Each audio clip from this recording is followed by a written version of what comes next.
Foreign Portfolio Investment (FPI) refers to investment made by foreign entities in financial assets such as stocks, bonds, and other securities of a country. It is distinct from foreign direct investment (FDI) as it does not involve acquiring control over businesses. Key characteristics of FPI: passive investment: investors do not participate in the management of the company. Short-term focus aims for capital appreciation rather than long-term strategic interest, enhances market liquidity, provides capital flow into financial markets, increasing efficiency and investment potential. Sensitive to market sentiments, FPI is highly volatile as investors can quickly withdraw funds in response to economic or political instability. FPI policy in India: a foreign investor can hold up to 10% of the total paid up capital of an Indian company without being classified as an FDI.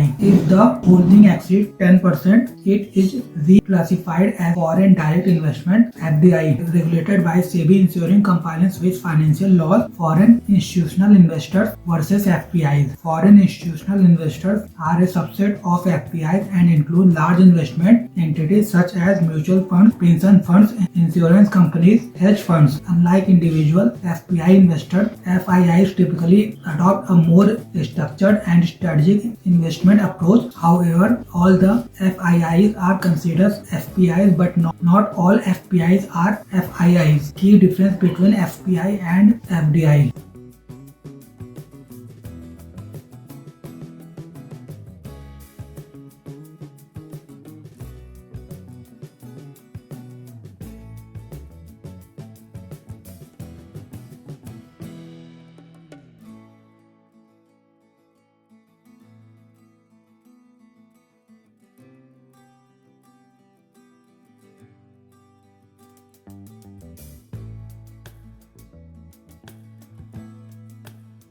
Alternative investment funds (AIFs) are privately pooled investment vehicles that gather capital from investors, both domestic and foreign, for specialized investment that differ from conventional investment instruments like mutual funds. Key features of AIFs: regulated by SEBI under the SEBI Alternative Investment Fund Regulation 2012, can be structured as a company, trust, or limited liability partnership (LLP), typically cater to high net worth individuals and institutional investors due to high investment threshold. Categories of AIF. Category 1: AIF investment in priority sectors. Focus on sectors that are considered socially or economically beneficial by the government and regulators. Includes venture capital funds, angel funds, SME funds, social venture funds, and infrastructure funds. Category 2: AIFs diversified investment strategies. Covers investment vehicles that do not fall under category 1 or 3. These funds do not use leverage beyond operational needs. Includes real estate funds, debt funds,